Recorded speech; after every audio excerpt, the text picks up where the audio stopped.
And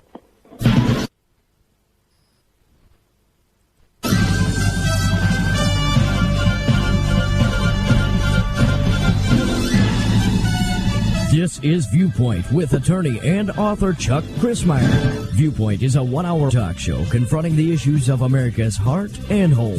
And now with today's edition of Viewpoint, here is Chuck Crismier.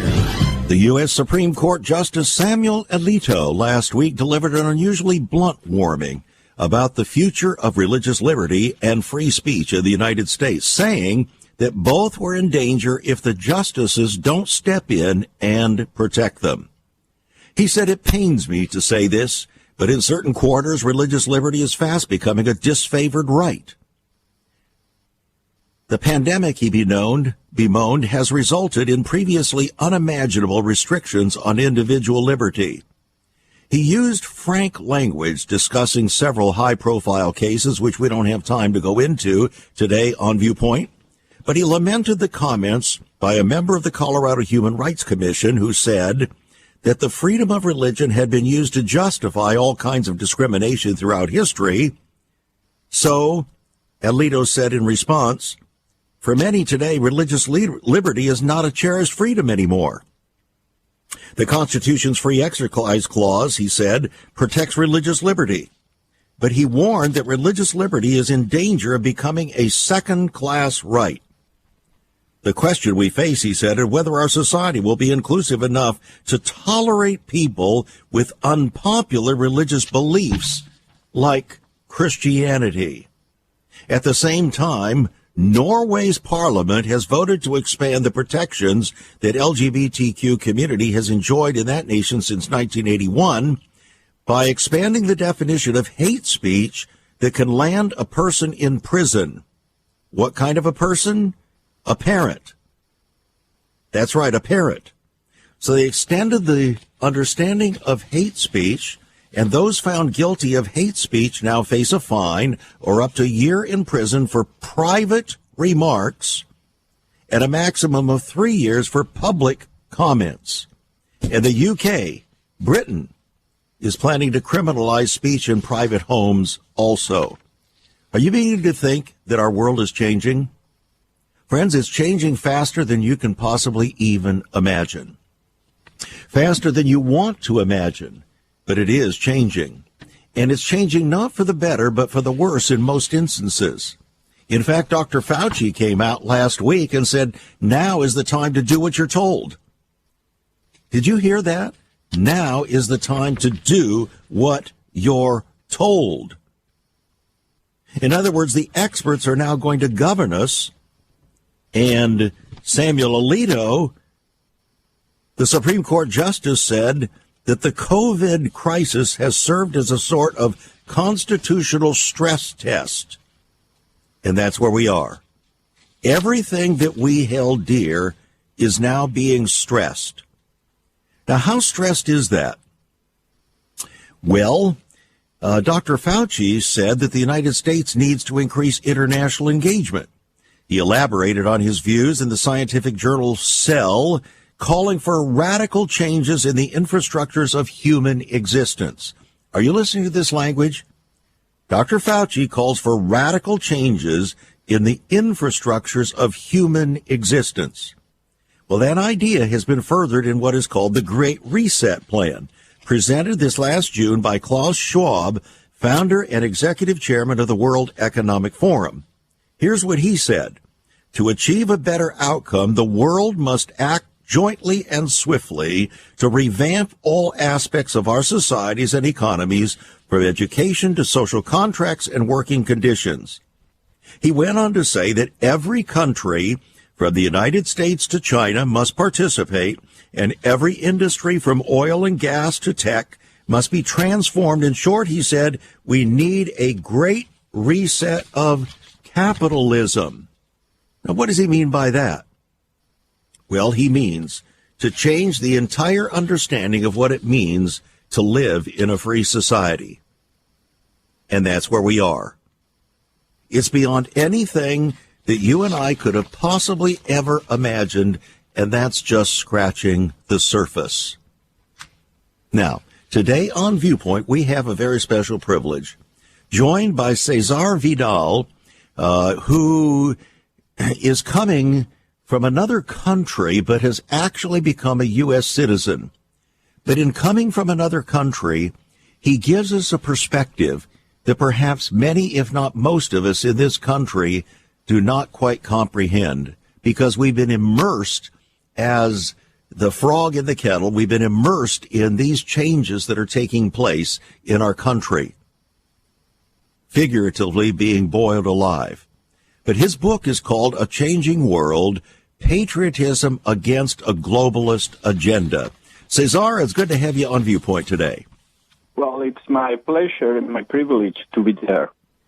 Now, you are located in a position that you really don't want to be identified. Is that correct? Yeah.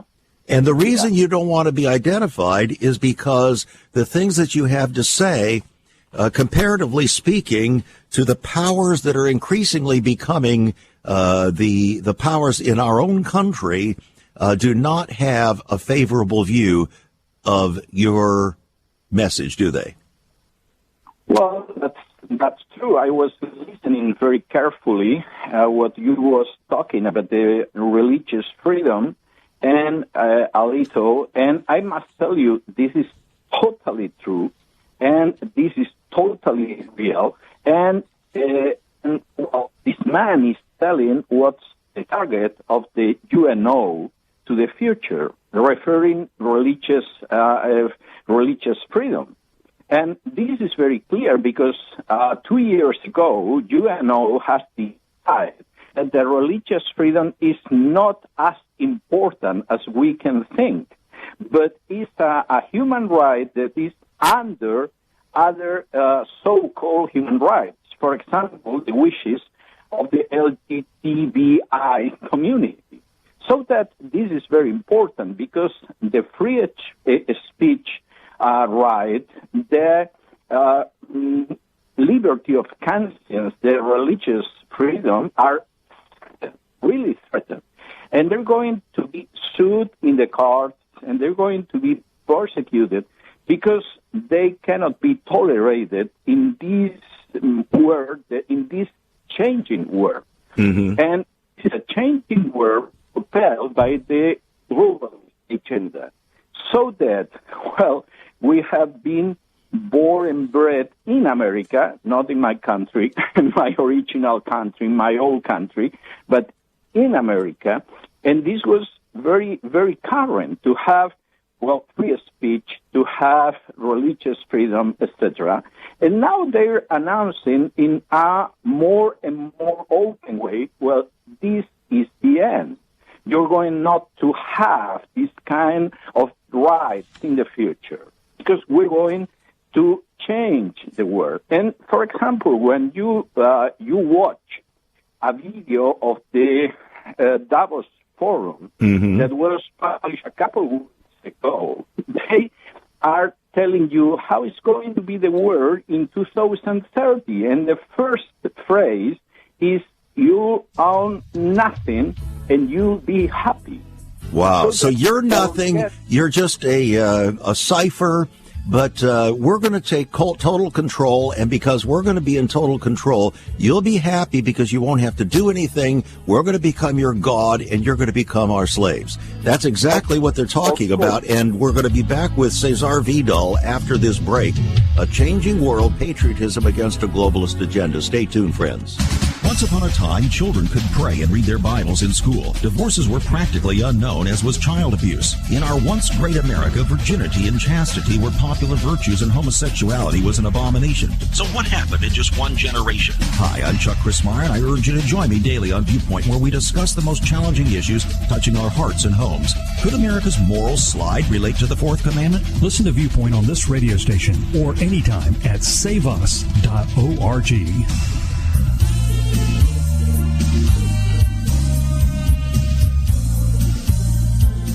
Welcome back to Viewpoint. I'm Chuck Crismier. On December 26, 1991, just a few months before the Lord spoke to my heart as a practicing attorney in Southern California that I've been pleading the cause of men long enough, and he wanted me to plead his cause in the land as a voice to the church declaring vision for the nation here in America's greatest crisis hour. Just a few months before that, on December 26, 1991, an event of extraordinary importance in universal history took place. What was that?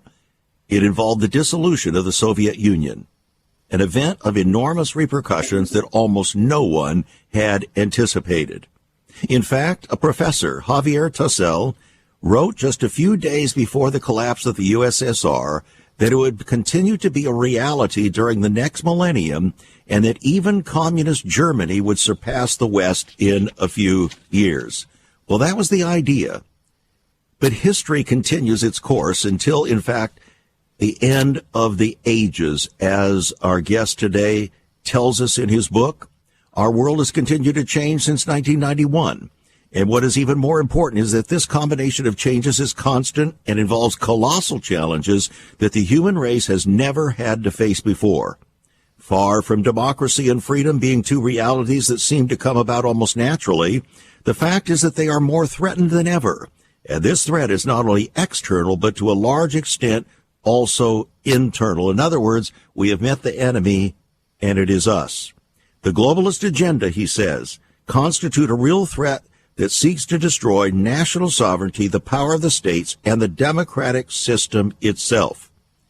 And perhaps that's the reason why the famous Francis Fukuyama set out to announce the end of history, an end that also implied the recognition at the same time of the capitalist system and democracy.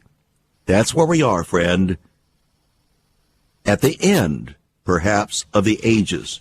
What does that mean for you? What does it mean for me? What does it mean for freedom? What does it mean for democracy?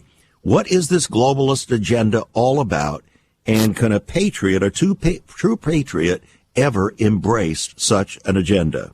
Cesar Vidal joining us here today. Cesar, my understanding is that you are not only a writer of over 100 books, but you are a historian, you are an attorney, and you have received many, many awards concerning theology, philosophy, the law of Spain, where you practice law. What is this? It's almost like you should be 150, 400 years old, given all those accolades. Well, thanks God, I'm younger, not very much younger, but I'm younger. But I was listening to you when you quote Javier Tassel. I met him several times when I was living in Spain, and Tassel was a real fool.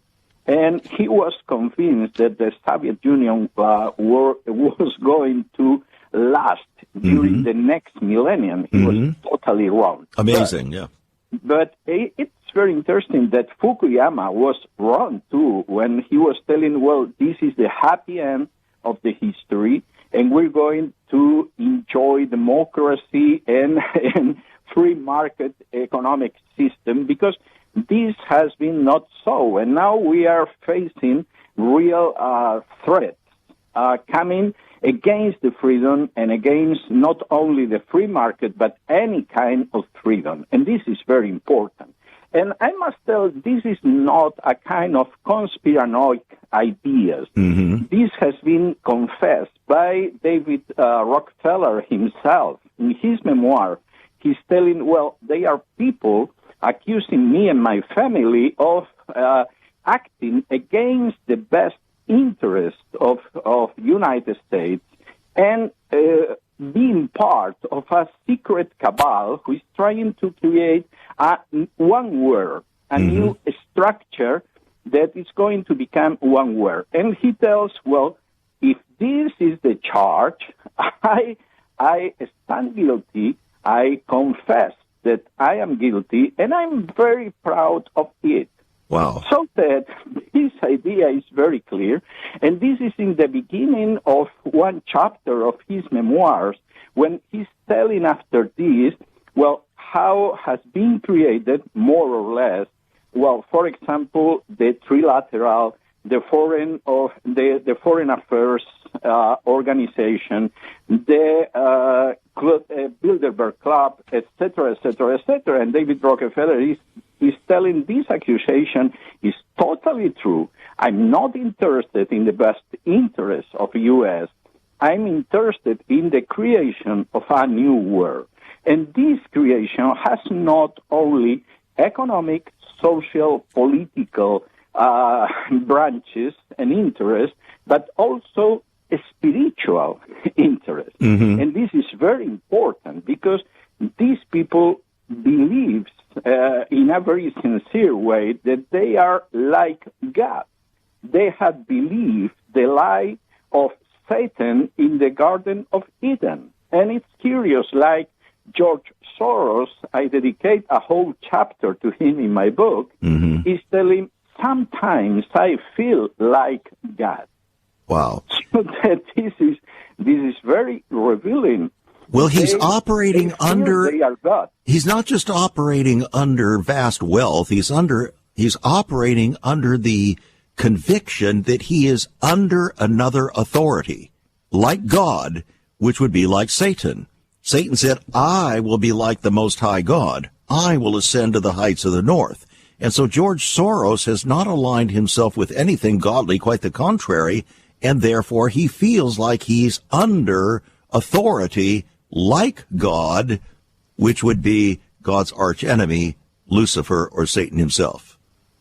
Well, this is very possible. Anyway, they have believed the old lie telling you'll become like God. Mm. And, well, these words, the words themselves that the devil has told to Eve, yeah. And this is the situation right now, so that we have what Rockefeller is calling a secret cabal. These are not my words. These are Rockefeller's words. Mm-hmm. That is trying to create one world and a new world.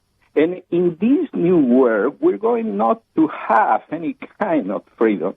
We're going to be happy under a secret cabal. Isn't that fascinating? Our properties, and it's going to take our liberties, and it's going to take our future and our children's future.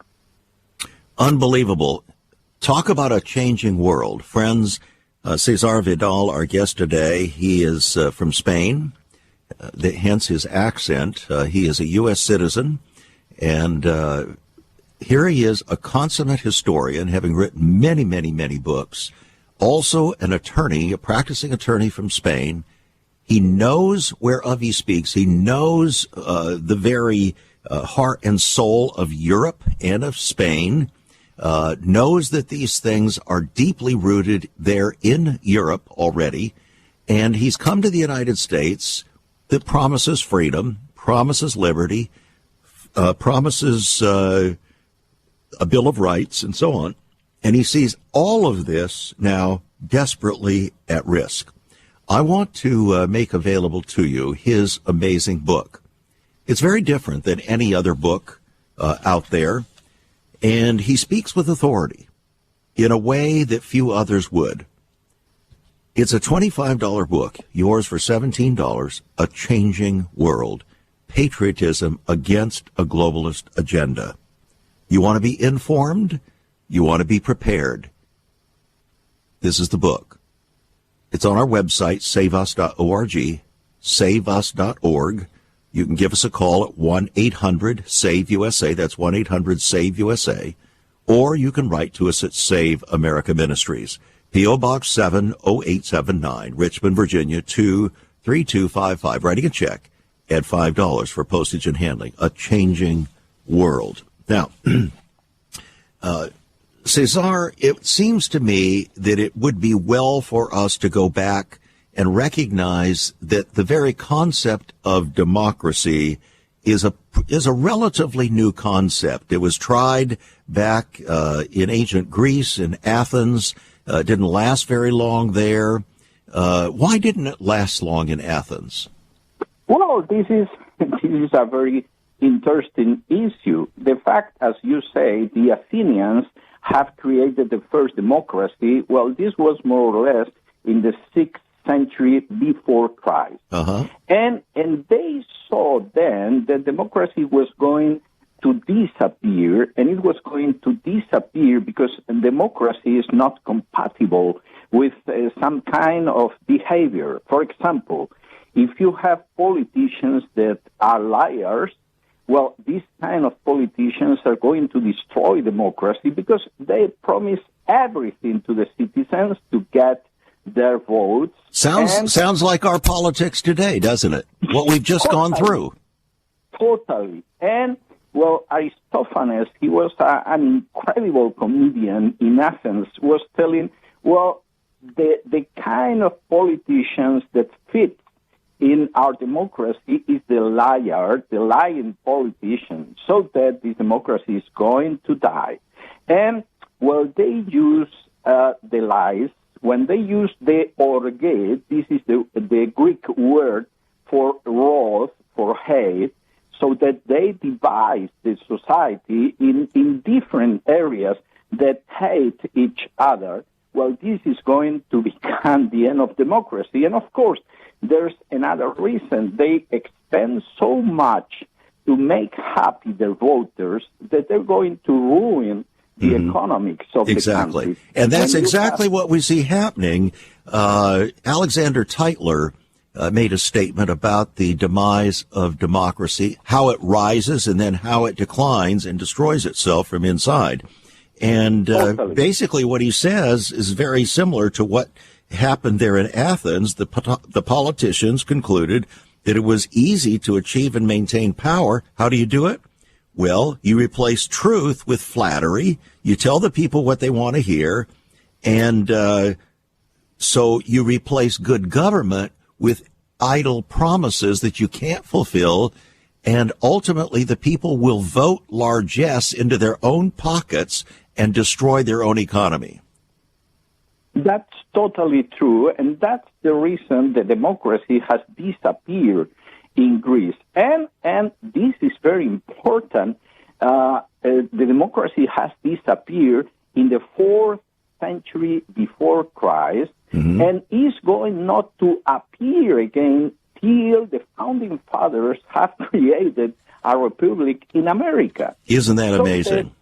So that the Greeks didn't believe in democracy after their democratic experience.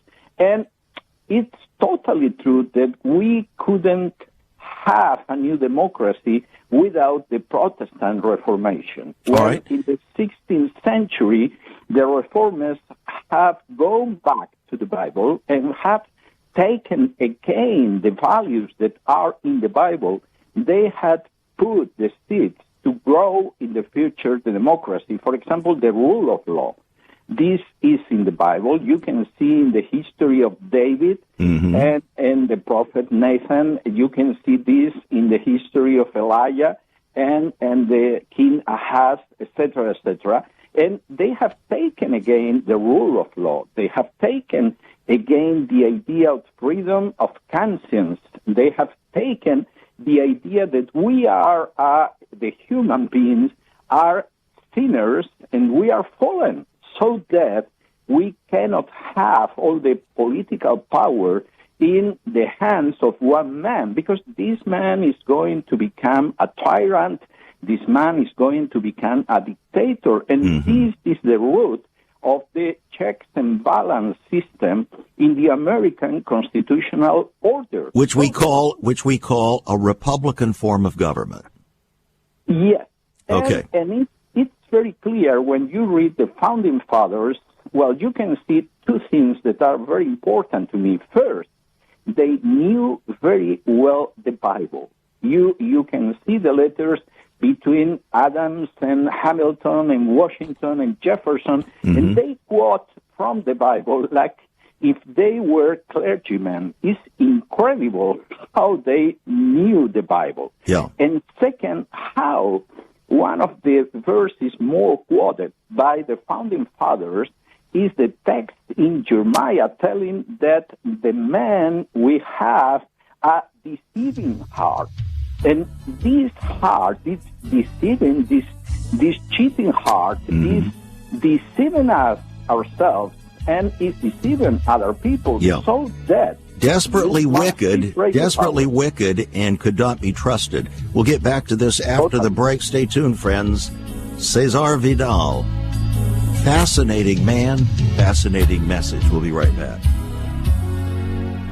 There is so much more about Chuck Crismier and Save America Ministries on our website, saveus.org. For example, under the marriage section, God has marriage on his mind. Chuck has some great resources to strengthen your marriage. First off, a fact sheet on the state of the marital union, a fact sheet on the state of ministry, marriage, and morals. SaveUS.org. Marriage, divorce, and remarriage. What does the Bible really teach about this? Find all of this at SaveUS.org. Also, a letter to pastors, the Hosea Project, SaveUS.org, and many more resources to strengthen your marriage. It's all on Chuck's website, SaveUS.org. Again, you can listen to Chuck's Viewpoint broadcast live and archived. Save America Ministries website at SaveUS.org.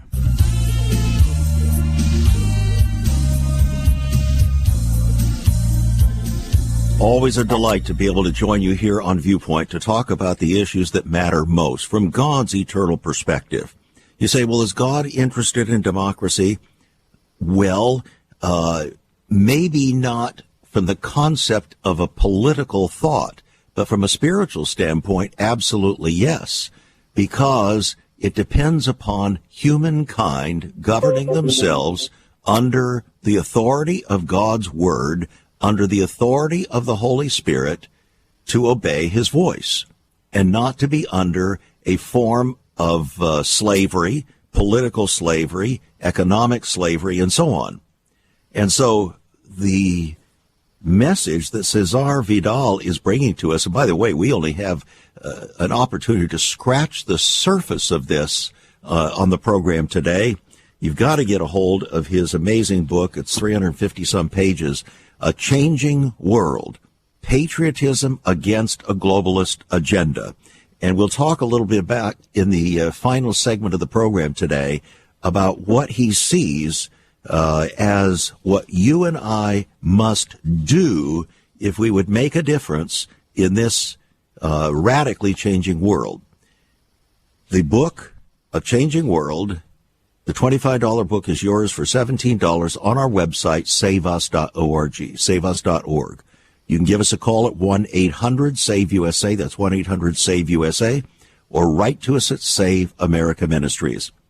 P.O. Box 70879, Richmond, Virginia, 23255. Writing a check at $5 for postage and handling, and we'll get it in your hands.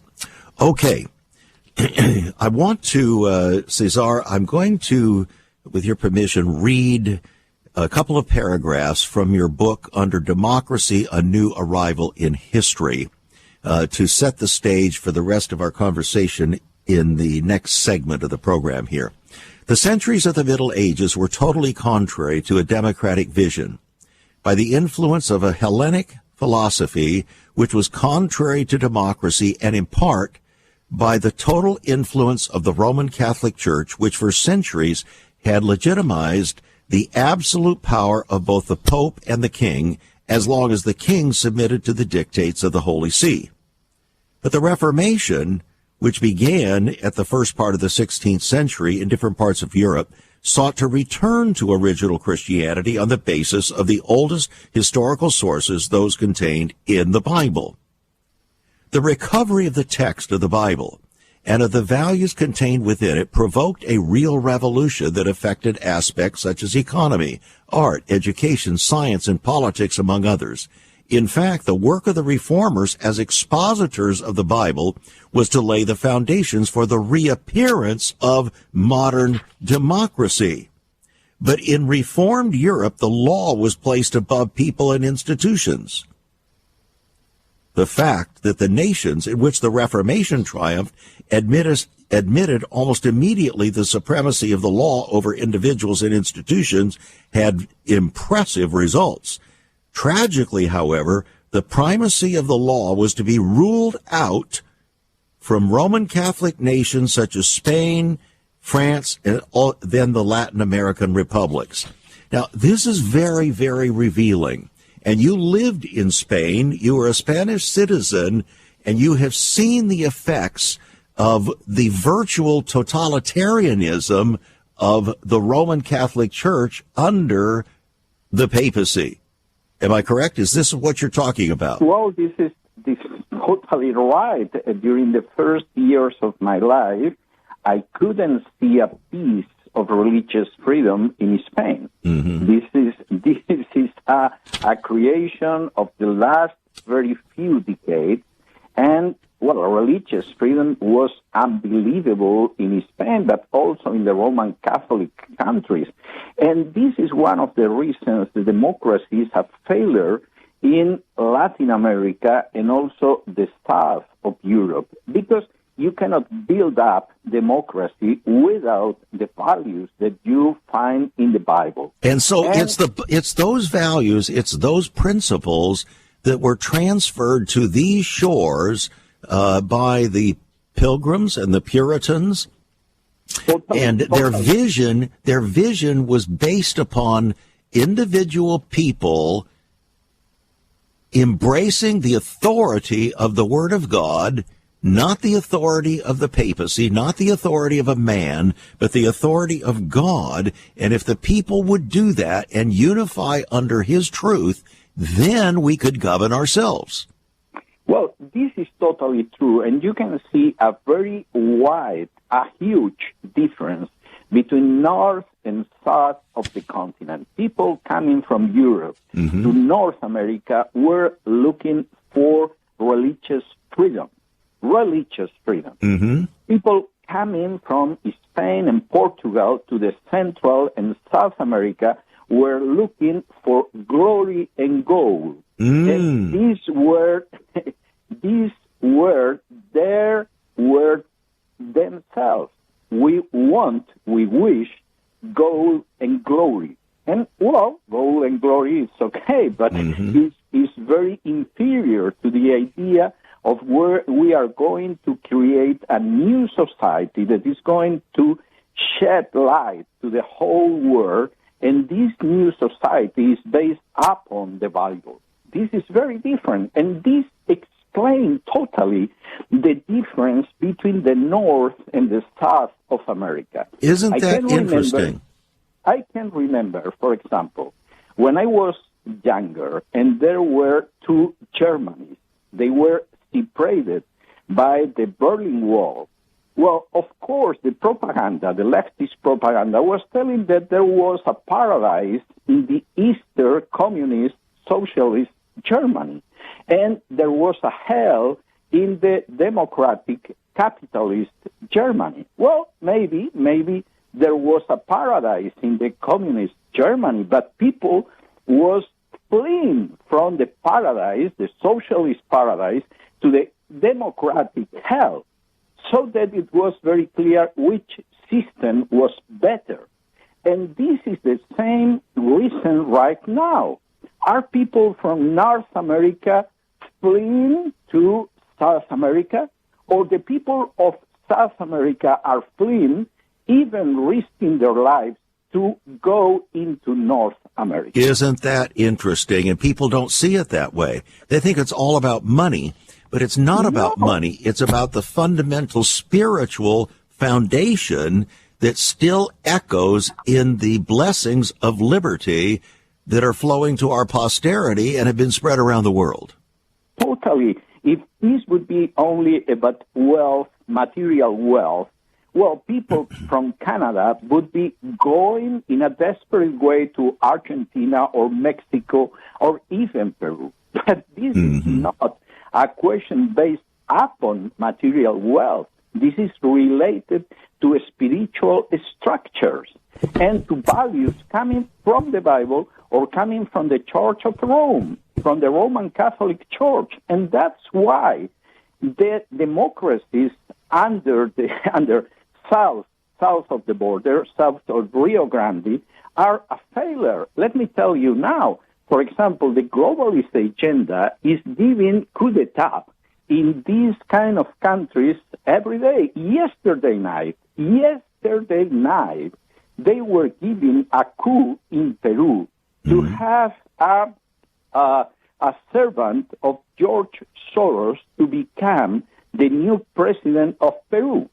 And she almost got it. So that this is the situation in Chile, this is the situation in Peru, this is the situation in Colombia. They are failure as democracy. And that's where Pope Francis came from. Well, I think that Pope Francis is one of the icons of the globalist agenda. Absolutely. If you read his last encyclica, his last apostolic letter, Fratelli Tutti, this is a globalist agenda manifesto. And this is very clear. The private property must disappear. The borders must disappear. We must accept millions and millions of illegal immigrants, etc., etc., etc. It's a globalist manifesto. And it's curious that in this video I was telling you of the Davos Forum, well, it's telling that we must receive in the West, during this decade, 1 billion of illegal immigrants. This is totally impossible. We cannot receive 1 million of illegal immigrants. This is going to be the end of the West. Yeah. Okay, but the last 3 popes have all and each called for a new world order, a new global order, a new one world government. All 3 of them. Well, and this is even before, because John the 23rd was talking also about this new world order and this new world government. Well, this is very clear in John Paul II. It's very curious. I tell about this in my book, that he had a meeting with the diplomatic corps in the Vatican to tell them, well, you must accept that the time of the sovereign countries is over, and you must accept that you need to face your needs as country to be under a new global, a new world government. And this was very clear because he was talking to the ambassadors in the Holy See. And, well, this was also the situation with Benedict XVI. It's very curious that he has used the global crisis of 2008 to write a document telling that, well, the sovereign countries have not used at all, and they must admit they must go under a new global government. All right, we're going to pick up with that after this break. That's the bigger picture. The question is, okay, now what do we do? Where do we go from here? What message, Cesar, do you have for each one of us in this country, and particularly Christians at this time? That's where we go in the final segment of the program. Stay tuned, friends. Have you ever considered what the early church was like? Many people are developing a heart longing for greater fulfillment in our practices as Christians. A recent study showed 53,000 people a week are leaving the back door of America's churches in frustration. What is going on? Why has there not been even a 1% gain among followers of Christ in the last 25 years? Could it be that God is seeking to restore first-century Christianity for the 21st century? Jesus said, "I'll build my church." Is Christ by His Spirit stirring to prepare the church for the 21st century? The early church prayed together and broke bread from house to house. They were family, and it was said by all who observed, "Behold how they love one another." Incredible. But the same can be found right now. Go to saveus.org and click Cell Church. We can revive first century Christianity for the 21st century. It's about people, not programs. It's about a body, not a building. That's saveus.org. Click Cell Church.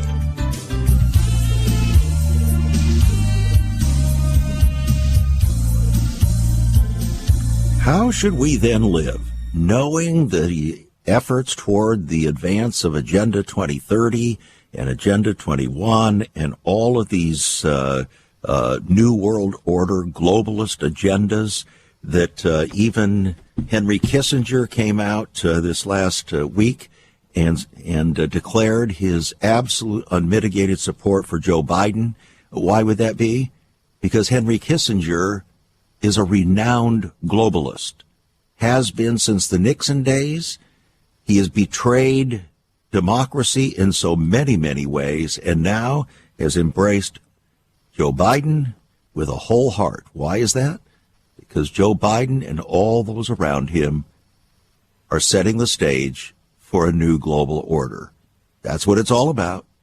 And don't be surprised if he takes office that that's exactly where things will go. But until then, and for now, the battle that we're facing with Donald Trump and Joe Biden is not primarily a battle of tweets. The tweets are just secondary. The real issue here, and has always been this issue since before 2016, is will we have a globalist government, or will we make America great again? In other words, will America be a sovereign nation? That's the issue. And that's why the Democratic Party and many within the Republican Party have fought tooth and nail against Donald Trump, first to keep him from getting into office, and then to get him out of office by hook or by crook, whatever you have to do. That's what it's all about. It's a very serious and ultimate destiny-determining decision, not just like any other election. Far bigger than that. Do I have it correct, Cesar? I think so. I totally agree. And let me tell you a personal story. When I left Spain, this was almost 8 years ago, I left Spain because I was worried that they were going to throw a bomb in my home. Well, I had different invitations to become citizens in different countries, and they were very important and good countries. Why I did chose U.S., America, even knowing that the process to become citizen will be longer. Well, this was very clear to me because the base of this country are the biblical values that support democracy, so that I didn't feel inclined to go to other country to become citizen of another country that has not this real base that is the base of the greatness of America. So that this was a very clear decision to me. You can understand then when I see how the American politics are evolving in the way that the politics I've known in Europe and I fled from, well, this is a very distasteful situation. Yeah. And, for example, now in Spain, there's a social communist government having laws as the laws that the Democrat Party has been propelling in this country during the last years. And this is very important. So that what can we do referring this very dangerous situation? Well, this is very clear to me. The only way is the way that made this country bigger and greater than other countries during the whole history, is to come back to the Bible, and again to assume the values that are in the Bible. And this is the only road taking us to freedom. And if we leave this road of freedom, if we leave this road of life, well, this is very sad to me. But America is facing a real threat of becoming a totalitarian state. And maybe you can say, well, this is impossible here. impossible here? Well, maybe 40, 50 years ago, you could think about homosexual marriage in this country. Well, 40, 50 years ago, you could say, well, we're going to have almost 20 million of abortions in this country. Maybe 40, 50 years ago, you could say we're going to have rigged elections to the White House. This was totally impossible. You couldn't think about this. Mm-hmm. But this is a sad reality right now. Yeah. That's why you call your book A Changing World.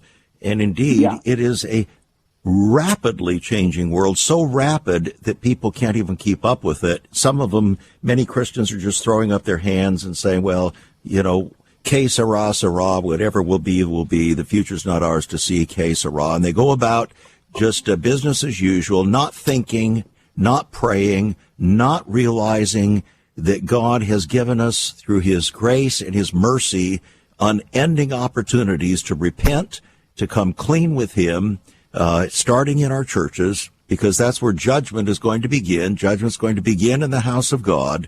And so for 25 and a half years, we have, on this website, on this radio program, we have been wooing and warning and preparing the way of the Lord and doing everything possible as an attorney on this end to plead the ultimate cause of a lifetime to a jury of my peers, particularly the church in America and her pastors, and they still don't want to hear, Vidal.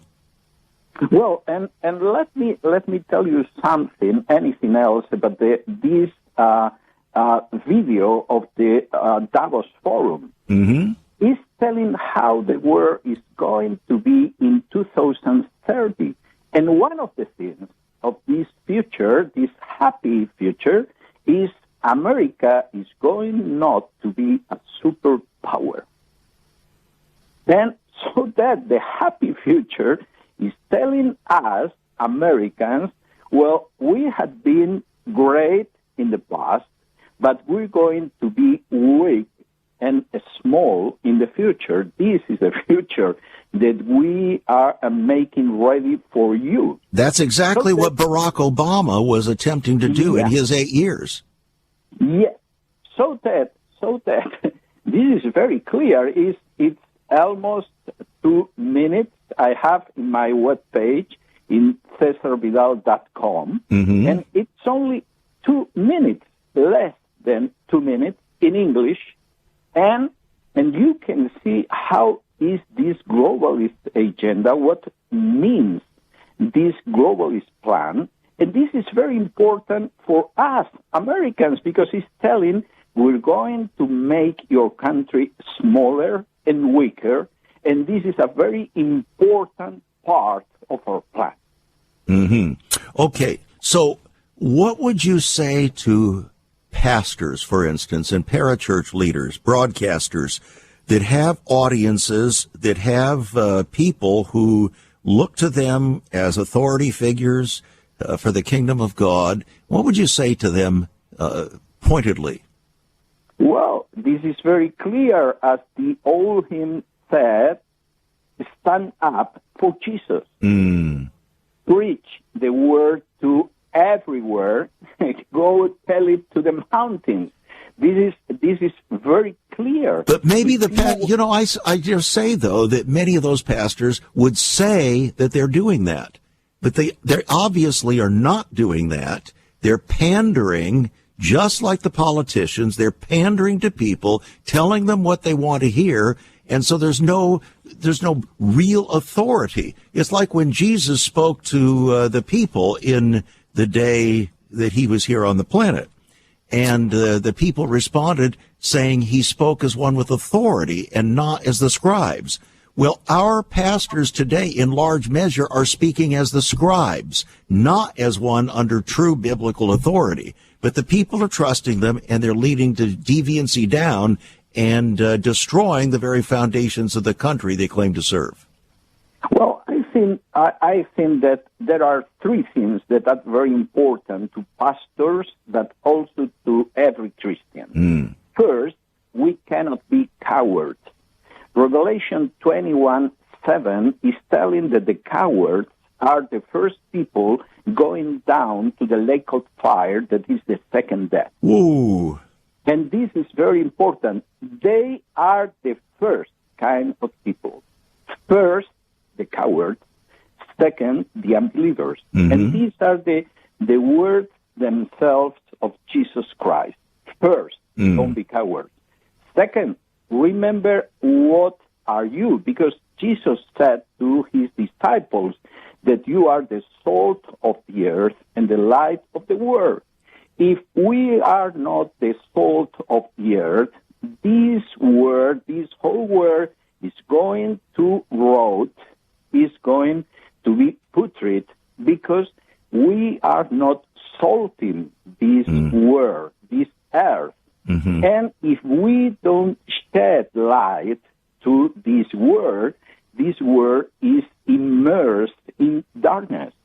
So that this is very clear. This is the second thing. Third, we must know that this is going to be a very long fight, a very lasting struggle, and we need to know this. This is going not to be solved in the next election. This is going not to be solved in the next year, but this is a very long struggle. And if you read the chapter 12 of Hebrews, you can see that we must run with patience this race. Yeah, absolutely. And we can do this only if our eyes are put in Jesus, that suffer also a long race. And I think these three things are very important. We cannot be cowards. We must remember that we are salt and light. And we must be prepared to run a very long race that we can win. And right. I think this is very important. And I was here when the Supreme Court decided pro-homosexual marriage.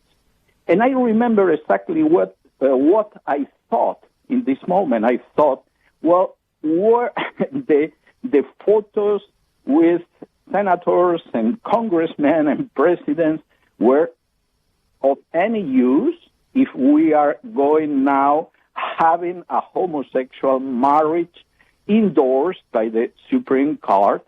Evidently not.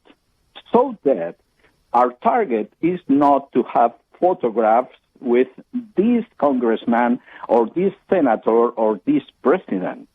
Our target is to shed light upon this earth. And we must be valiant and courageous to do this. Absolutely. Well, it was Joe Biden who performed the first homosexual marriage. It's unbelievable. And then in addition to that, it was Kamala Harris who in California performed the first one there, very public. This is where their hearts are. This is where their lives are.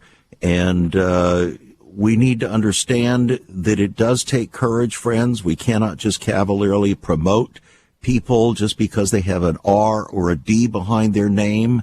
To be a Christian means to agree with God and the authority of his word, not the authority of the Republican Party or the authority of the Democratic Party, but the authority of God and his word.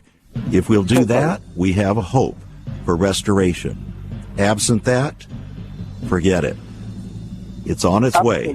Absolutely. Cesar, thank you so much. You are a blessing, my friends. I thank you for coming to this country, for writing the book, and give us your website again.